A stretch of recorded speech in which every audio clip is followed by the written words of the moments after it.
안녕하세요. 카카오 엔터프라이즈 이호양입니다.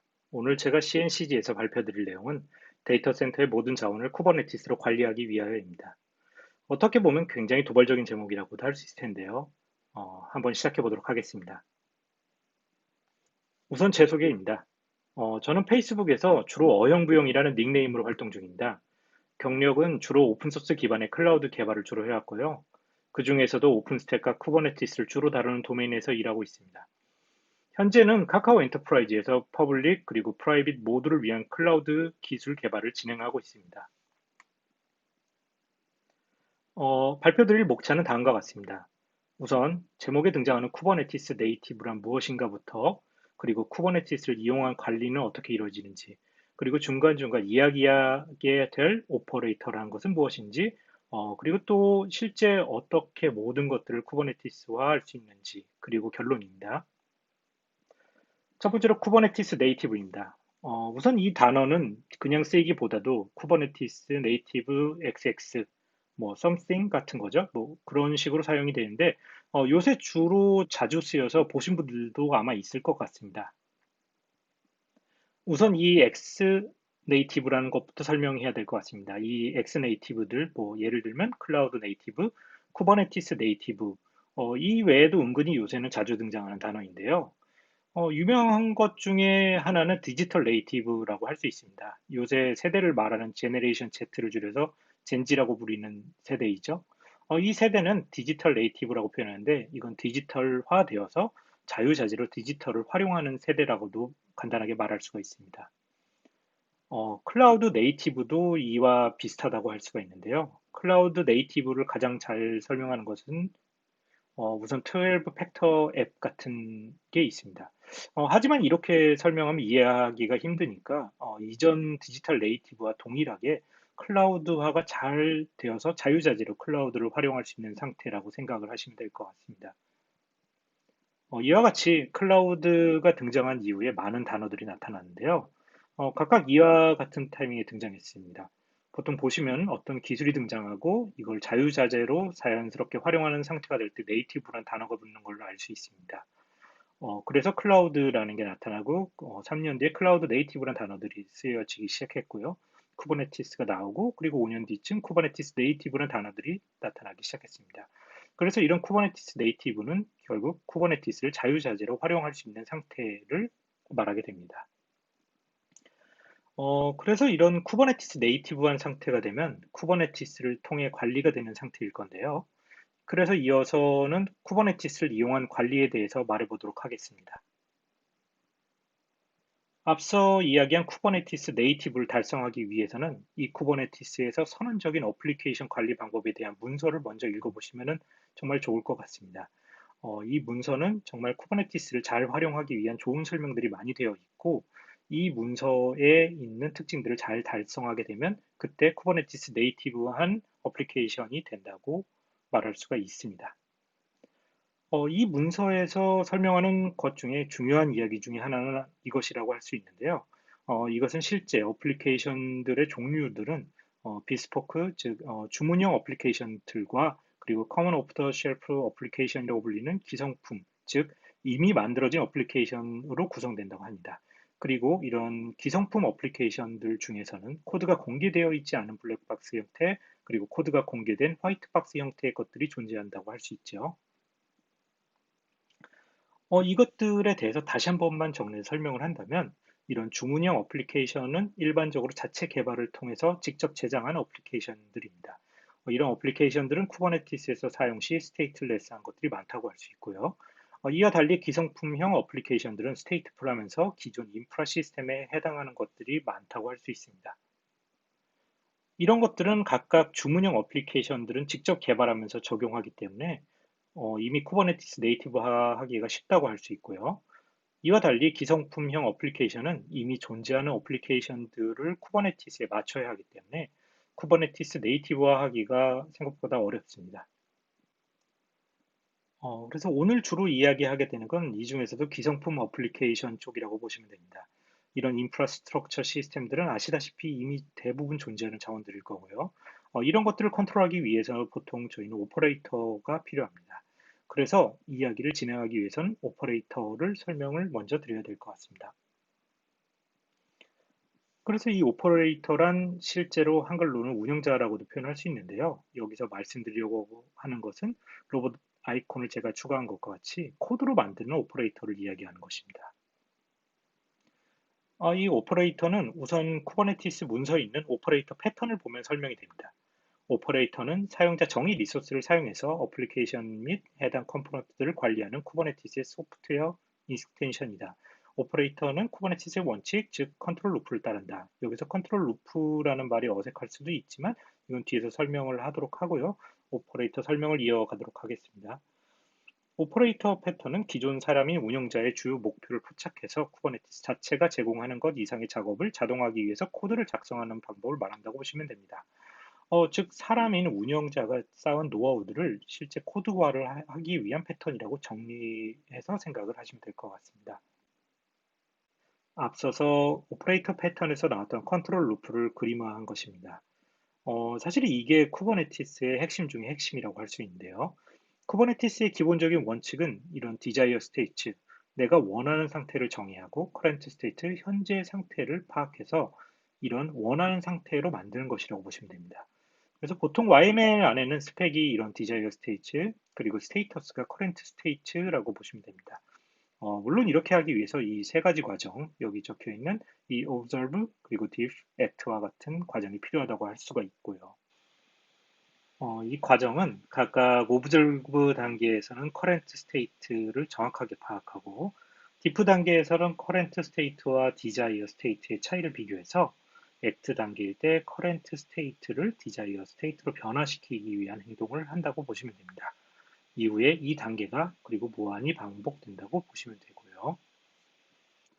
그리고 이걸 이야기하면서 빠질 수 없는 이야기 중에 하나는 이 레벨 트리거와 엣지 트리거입니다.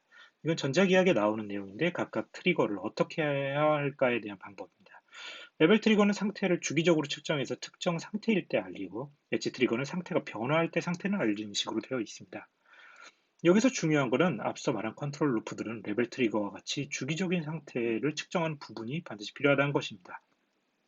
이벤트가 받아서 그때그때 처리하는 엣지 트리거 형식도 물론 필요하지만 선언적인 방식을 유지하려면 반드시 레벨 트리거한 방법으로 주기적인 상태 체크가 수반되어야 합니다. 이와 같은 방법들로 오퍼레이터들이 작동해서 쿠버네티스 자원들을 관리하게 된다고 생각하시면 됩니다. 그렇다면 어떻게 모든 것들을 쿠버네티스화할 수 있는가입니다. 어떻게 모든 것들을 쿠버네티스화할 수 있는가에 대해서 다음과 같은 논리적인 질문의 순서로 정리를 한번 해봤습니다. 첫 번째 질문은 모든 리소스를 쿠버네티스로 관리한다면 그 쿠버네티스는 무엇으로 관리하는가? 그리고 두 번째로 클러스터 API 같은 게 실행되는 매니지먼트 쿠버네티스 클러스터는 클러스터 API로 관리 불가능하지 않는가? 세 번째 질문은 그렇다면 어떤 쿠버네티스 클러스터들로 DC의 자원들을 관리하게 되는가? 그리고 쿠버네티스만으로 다양한 IT 리소스를 다 지원할 수 있는가?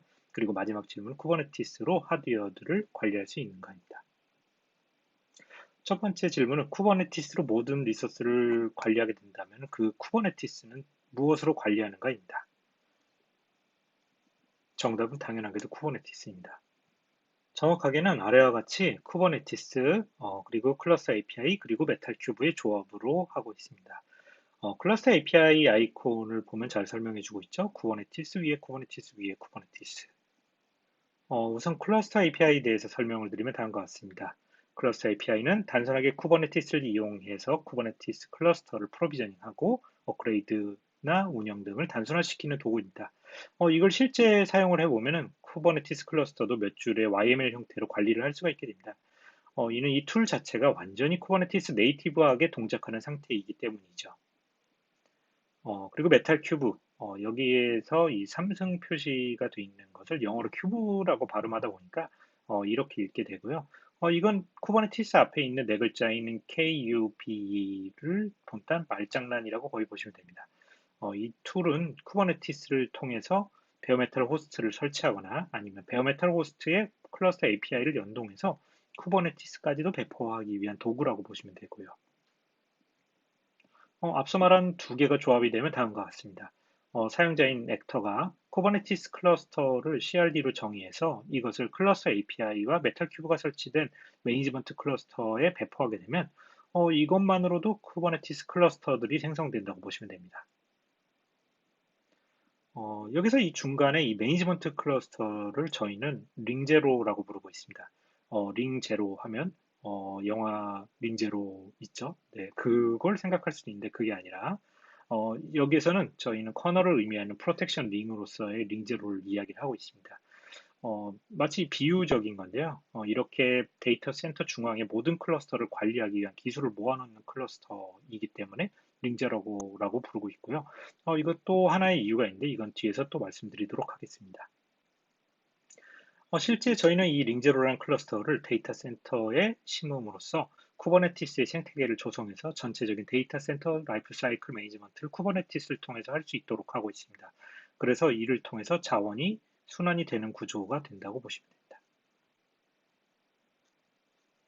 그리고 마지막으로 이 클러스터 API는 쿠버 어드민을 그대로 사용을 하고 있기 때문에 쿠버 어드민을 연동하는 기존의 관리 방법들을 그대로 사용할 수 있다는 장점이 있습니다. 이 두 번째로 질문은요. 클러스터 API가 실행되는 매니지먼트 클러스터는 클러스터 API로는 관리 불가능하지 않는가입니다. 영화나 혹은 그 만화인 워치맨을 보신 분들은 이 말을 아실 것 같기도 한데 누가 감시자를 감시하냐입니다. 실제로 만약 어떤 특정 서버들을 관리해야 하는 서버들이 존재한다면 이와 같이 그걸 또 관리하는 서버, 그리고 또 그걸 관리하는 서버, 그리고 또 그걸 관리하는 서버가 계속 생겨서 이것이 마치 체이닝 되는 문제가 발생한다고 생각을 할 수가 있는데요. 그래서 저희는 이런 문제를 풀기 위해서 자기 자신을 클러스터 API로 관리할 수 있는 방법을 만들었습니다. 그래서 이 문제를 해결할 수 있었고요. 물론 이 방법이 진화하면 이 상태로 이런 클러스터들 간의 쿼럼을 만들고 서로 감시하는 구조가 있을 수 있지만 우선 그런 건 차차 고민할 생각이고 현재는 우선은 이것을 그렇다면 어떻게 만들었나를 설명드리도록 하겠습니다. 우선 그림을 보시면요. 이런 0번 노드를 먼저 세팅을 하는데요. 이거를 0번 마스터로 사용하기 위해서 시리얼 콘솔이나 뭐 IPMI 등을 사용해서 수동으로 서버를 셋업을 하고요. 이 수동으로 설치한 서버에 수동으로 쿠버네티스를 설치하고 이때 클러스터 API들을 통해서 생성된 그런 클러스터와 동일한 환경으로 쿠버네티스를 설치하게 됩니다. 차후의 호환성을 미리 이제 확보를 해둔다고 볼 수 있는 거고요. 그리고 이 클러스터의 메탈 큐브와 클러스터 API 등을 설치해서 앞으로 서버들을 설치할 준비를 시작합니다. 그리고 자기 자신 클러스터에 해당하는 데이터를 CRD로 생성을 하고요. 이 이후에 이 메탈 큐브를 이용해서 두 번째 마스터를 생성을 하고요. 그리고 클러스터 API를 통해서 이 첫 번째 마스터에 조인을 하게 됩니다. 이렇게 되면 두 마스터는 조인된 상태에서 한 개의 클러스터가 되고요. 이후에 이런 메탈 큐브 그리고 클러스터 API 등을 0번 마스터에서 1번 마스터로 이전하게 됩니다.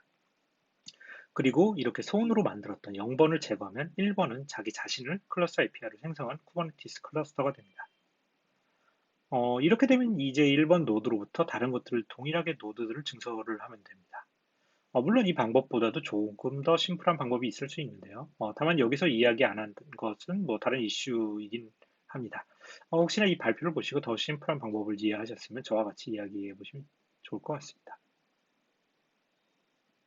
세 번째 질문은 그렇다면은 어떤 쿠버네티스 클러스터로 이 데이터 센터 내 자원들을 관리하게 되는가입니다. 이 그림은 이 프로젝트를 시작하려고 했을 때 제일 처음 그렸던 그림입니다. 이게 잘 안 보이실 수도 있는데요. 우선은 이렇게 여기 여러 가지 형태의 이런 네모난 형태 안에 들어있는 쿠버네티스 클러스터들을 생각을 했었고 이 중에서 이 모든 것들을 클러스터를 관리하기 위한 클러스터로 링제로를 생각했고 이런 IDC 내 공통된 자원을 위한 쉐어드 클러스터 그리고 각각 다양한 자원을 지원하기 위한 오픈 스택 클러스터들을 생각을 했었습니다.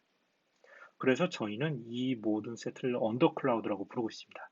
그리고 개념적으로는 링제로 클러스터에서는 회사에서 유일하게 존재하는 클러스터, 그리고 쉐어드는 IDC 내 유일하게 공유되는 클러스터, 그리고 오픈스택은 각각 리전형 클러스터가 된다고 보시면 되고요.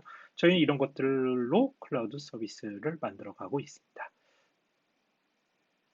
그리고 이렇게 유저들은 이런 환경에서 IaaS, PaaS, SaaS 등의 서비스를 사용하게 된다고 보시면 되고요. 이렇게 저희가 접근했던 것들을 잘 나타내는 말은 다음과 같습니다. 제스프레즈라는 개발자가 블로그에서 했던 말인데요. 저도 충분히 공감되는 말입니다. 이 공감되는 말은 쿠버네티스를 새로운 커널이라고 이제 표현을 한 건데요. 우리가 이제 커널이라는 것을 OS 커널을 의미하겠지만 이거는 클러스터 형태의 커널이라고 생각을 하는 겁니다. 이 위에서 유저들은 이제 다양한 어플리케이션들을 관리할 수 있는 거고요.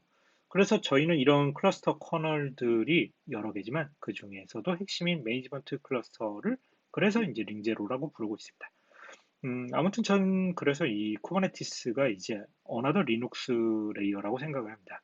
마치 우리가 무슨 리눅스에서도 차이가 있지만 서로 호환되는 레이어로서의 가치를 생각하듯이 쿠버네티스가 이제 그런 레이어 역할을 하게 되는 거라고 생각을 하죠. 그래서 네 번째 질문은요. 쿠버네티스만으로 다양한 IT 리소스를 모두 다를 이제 지원할 수 있을까입니다. 답부터 우선 말씀드리면 물론 그렇진 않습니다.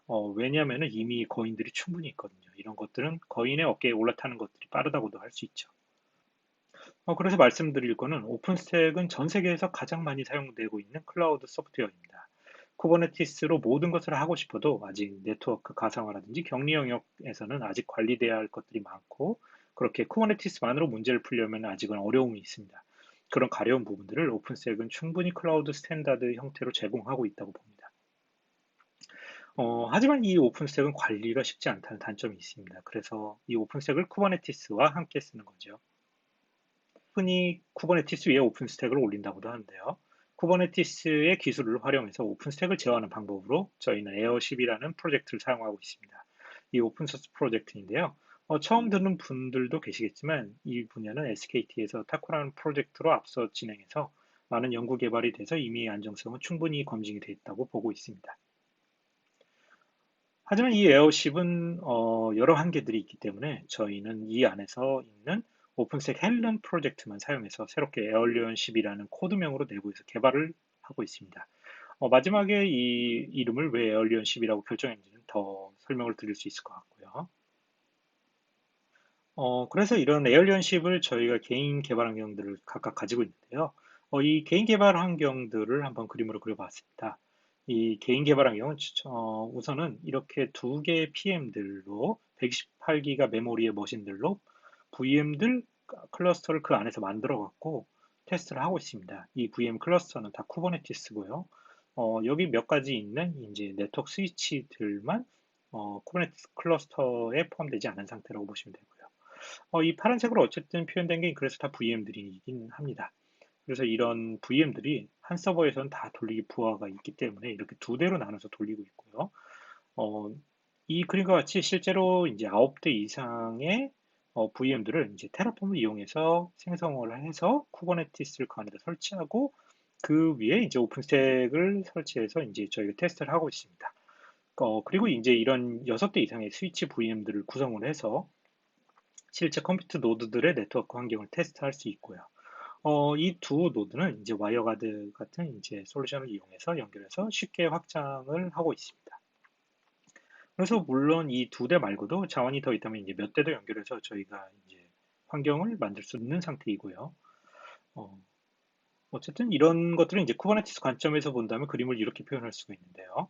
이 두 개 노드에 쿠버네티스를 양측에 설정을 했고, 그리고 이제 이거를 저희는 실리엄 CNI를 사용을 하고 있기 때문에 두 노드 간에 이제 와이어가드로 연결된 통신으로 실리엄이 통신되고 있다고 이제 보시면 됩니다. 이런 쿠버네티스 클러스터를 그래서 저희가 테스트할 때는 간단한 방법으로 클러스터를 만들어서 사용을 하고 있습니다. 저희는 테라폼을 이용한 VM으로 만들어서 하고 있기 때문에 모든 VM들이 동시에 이제 시작을 하게 되는데요.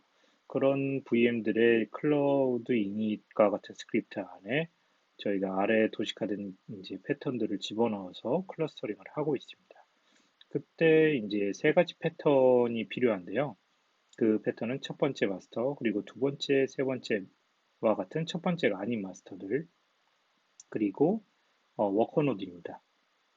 첫 번째 패턴인 첫 번째 마스터는 이제 쿠버 어드민 이닛을 한 이후에 CNI를 인스톨해서 이제 네트워크를 사용할 수 있는 상태로 만들고요. 그리고 나서 이제 자신이 생성한 서티피케이션 그리고 토큰들을 다른 노드들이 이제 가져갈 수 있도록 서빙해주게 됩니다. 저희 같은 경우 간단하게 그냥 파이썬 이제 심플 서버 같은 그런 것들 띄워서 이제 다른 서버가 받을 수 있게 간단하게 하고 있고요. 두 번째, 세 번째 마스터는 이제 첫 번째 마스터가 부팅이 될 때까지 이제 이니셜라이징이 될 때까지 이제 기다리다가 이것이 완료되었을 때 그 조인을 할 수 있기 위한 토큰을 이제 받고 또한 마스터에 조인을 할 수 있도록 서티피케이션을 다운로드합니다. 이렇게 된 이후에 쿠버드 및 조인을 통해서 마스터로서 참가하게 되고요. 워커노드는 이제 이런 서티피케이션이 필요 없기 때문에 토큰만 다운로드 된다면 그 바로 즉시 이제 쿠버드 및 조인을 통해서 워커노드로 참여할 수 있게 됩니다. 이거를 이제 스크립트로 이제 제가 가져와서 이제 저희가 실제 사용하고 있는 스크립트를 보여드리는 건데요. 이 첫 번째 마스터는 그렇기 때문에 이제 쿠버 어드민 이닛을 클러스터 컨피그레이션과 이닛 컨피그레이션을 가지고 이제 하게 되고요. 맨 마지막 줄 같은 경우는 마스터 노드로서 테인트를 지금 걸어놓은 상태고요.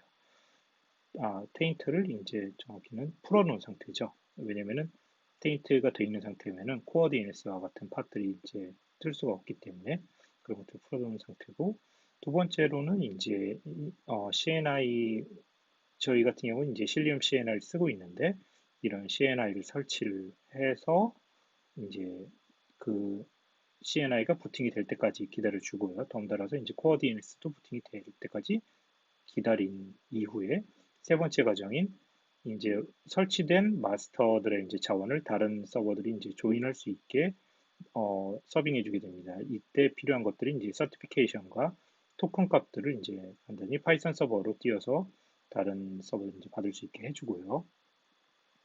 첫 번째 마스터 외에 이제 마스터들은 이 첫 번째 마스터가 이니셜라이징이 될 때까지 이제 기다리다가 완료가 됐을 시 토큰과 이제 뭐 CA 해시값 같은 것들을 다운로드 받아서 조인할 준비를 하게 됩니다. 이런 마스터들은 마스터들 간의 etcd나 아니면 CA 서트 같은 것들을 맞춰야 되기 때문에 첫 번째 마스터로부터 서티피케이션을 다운로드 받고요. 그렇게 다 다운로드 받았을 시 쿠버 어드민 조인을 통해서 조인을 하게 됩니다. 방금 전 이제 그 두세 번째 마스터와 달리 워커는 한 과정이 이제 빠져 있는데요. 서티피케이션이 필요 없기 때문에 그 과정만 빠져 있는 상태라고 보시면 됩니다. 나머지 과정은 이제 거의 동일하고요. 어, 그렇기 때문에 이제 첫 번째 마스터가 이니셜라이징 될 때까지 기다리고 토큰과 이제 CA 해시 값들을 받고 그리고 쿠버 등인 조인을 할 때 다만 이제 그런 아까 이런 서티피케이션이 필요 없기 때문에 저는 엑스트라 컴퓨터 같은 부분은 빠진 상태로 조인을 하게 됩니다. 이렇게 되면은 모든 VM들이 동시에 시작을 하더라도 이런 클라우드 이닛과 같은 스크립트를 이용을 해갖고 동시에 클러스터링을 만들 수 있고 굉장히 간단한 방법이라서 쉽게 사용할 수 있을 것으로 생각이 됩니다. 앞서 있던 슬라이드에서 이제 기스트 이제 URL이 있기 때문에 그런 부분을 참고해 보시면 여러분도 테스트를 해보실 수 있을 거라고 생각됩니다. 이거는 이제 오픈스택 컴포넌트들이 깔린 것을 이제 표현을 해봤는데요. 오픈스택은 여기에 추가적으로 이제 네트워크 스위치들 VM을 있고 이 네트워크 스위치들이 실제 쿠버네티스의 컨트롤러가 떠 있어서 이 쿠버네티스에 떠 있는 이 컨트롤러들이 이 스위치들을 이제 제어를 하고 있다고 보시면 됩니다. 그리고 이 배포는 오픈스택 헬름을 이용해서 해당 쿠버네티스 클러스터를 배포해서 이런 형상을 계속 유지하고 있다고 보시면 되고요. 지금은 이제 빠르게 개발하기 위해서 저희가 PM들에 올라와 있는 VM들을 사용하고 있지만 저희가 이제 IS 서비스를 시작하게 되면 이 IS 서비스 안에서 VPC 통신을 해서 이와 같이 테너트 네트워크를 생성해서 구성하는 방식으로 저희 개발 환경을 변경하려고 하고 있습니다.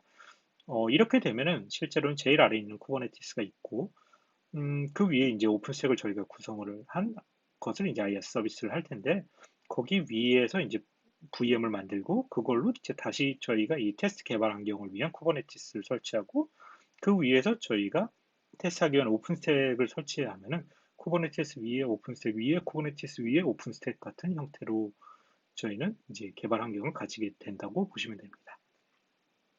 그리고 이제 한 가지로 더 중요한 거는 저희는 이런 에얼리언십이 앞서서 이야기한 오퍼레이터들을 더 붙여서 오퍼레이션 자동화를 하려고 하는 것이 목표고 이렇게 됐을 때 쿠버네티스 네이티브한 상태를 달성할 수 있다고 생각합니다. 마지막으로 이제 쿠버네티스로 하드웨어들을 관리할 수 있는가입니다.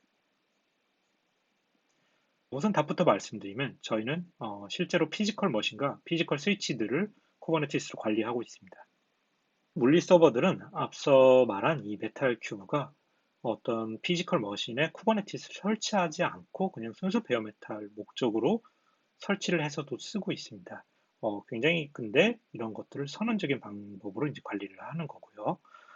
그랬을 때 이렇게 설치되는 PM들은 저희는 실제 어떤 OS 이미지를 만들고 그 이미지를 그냥 덮어 쓰는 식으로 설치를 하기 때문에 굉장히 설치 속도가 이제 빠르다고 할 수가 있습니다. 실제 그 안에서 패키지를 설치하는 것들은 이제 클라우드 이닛 같은 형태로 관리하게 되고요. 그래서 네트워크 스위치는 그림이 좀 복잡한데요. 이 네트워크 스위치들은 저희는 오픈스택에서 네트워크 컴포넌트를 담당하고 있는 뉴트론을 활용을 해서 그 뉴트론이 쿠버네티스 저희가 링제로라는 아까 중요한 매니지먼트 클러스터에 올라가 있는 스위치 컨트롤러를 컨트롤하고 이 스위치 컨트롤러가 다른 네트워크 스위치들을 컨트롤함으로써 제어하고 있습니다. 현재는 이런 부분을 이제 블랙박스 형태의 소프트웨어를 사용하고 있지만 점차 이제 저희는 화이트박스 소프트웨어로 교체해 나가려고 계획을 하고 있습니다. 이런 나중에 네트워크 컨트롤러를 컨테이너 하다 보면은 여러 가지 문제들이 있었는데요. 현재는 저희가 이런 블랙박스 소프트웨어를 사용을 하다 보니까 이렇게 이미 제공되어 있는 컨테이너 이미지가 있습니다. 하지만 이 이미지로 부팅하면 스위치를 온전히 다 셋업을 해야 되는 문제들이 있어서 저희는 스위치의 이런 러닝 컨피그를 컨피그화해서 부팅하면서 스위치 자체가 이제 셋업이 되도록 한다고 이제 할 수 있고요. 이 네트워크 컨트롤러 컨테이너는 스위치 VM 이미지를 컨테이너화해서 사용하고 있는데요. 이런 스위치 VM용 이미지들은 컨테이너화 돼 있어도 동작에는 두 개 이상의 인터페이스가 필요합니다. 한 개는 컨테이너 자체가 사용할 인터페이스이고 하나는 스위치를 컨트롤하기 위한 API 서버로서의 인터페이스인데 기본적으로 이게 두 개가 분리가 되어 있기 때문에 일반적인 컨테이너 환경에서는 돌리기가 어렵습니다. 그래서 저희는 쿠버네티스에서 돌리기 위해서 몰터스와 같은 이런 두 개의 인터페이스를 물려주는 그런 CNI를 사용을 해서 문제를 해결을 했습니다. 이제 마지막으로 이제 결론입니다. 우선은 오픈 스택을 해보신 분들은 아시겠지만 하나의 클라우드 서비스는 엄청나게 많은 컴포넌트들이 유기적으로 작동하는 우주와 같은 세계입니다. 이런 세계를 저희는 쿠버네티스를 이용한 선언적인 방법들과 오퍼레이터를 이용해서 오퍼레이션 자동화를 통해서 무수하게 많은 클러스터도 생산 관리 가능하게 한 형태로 만들려고 하는 것이 목표입니다. 그래서 이건 마치 클라우드 애저 서비스와 같은 것들이 이제 목표라고 할 수 있죠. 혹시 여기까지 들으셨을 때 이런 멀티버스에 관심 있으실까요? 저희는 지금은 다 초반에 가까워서 이런 엄청난 규모의 자동화와 이제 예외에 없는 형태의 쿠버네티스를 통한 관리들, 그리고 복잡한 오픈스택을 오퍼레이터 패턴으로 선언적으로 동작시키게 하는 일들을 할 수가 있습니다. 그래서 지금이 저희도 회사에서 충분히 푸시받아서 일을 시작하는 단계이기 때문에 탑승하시기가 아주 적기라고 생각합니다. 그래서 이 멀티버스를 여행할 수 있는 에어얼리언십을 탑승하실 분들을 만나고 싶습니다. 그래서 다시 한번 말씀드리면 관심 있으시면 이런 재밌는 것들을 같이 만들 분들이 오시면 좋겠습니다. 특히 쿠버네티스나 오픈스택 등으로 밥도 말아 드실 분 정도라면 정말 재미있게 하실 수 있을 것이라 생각합니다. 그리고 저희 외에도 이런 다양한 공고들이 준비되어 있으니 한번 살펴보시면 좋을 것 같습니다. 여기까지가 제 발표였고요. 어떻게 보면 이제 쿠버네티스는 보편화 단계에 들어갔다고 보고 있습니다. 쿠버네티스 네이티브가 그것을 이제 시사하고 있다고 생각을 하고요. 그래서 이곳저곳에서 정말 다양한 시도들이 나오는 가운데 저희도 저희의 이런 시도들을 발표할 수 있는 기회를 주셔서 우선 CNCG 관계자 여러분들께 감사드립니다. 그리고 코로나 때문에 다들 힘드시겠지만 그래도 온라인에서 많은 소통을 하면서 같이 기술을 익혀 나갈 수 있으면 좋겠습니다. 긴 발표 들어주셔서 정말로 감사드립니다.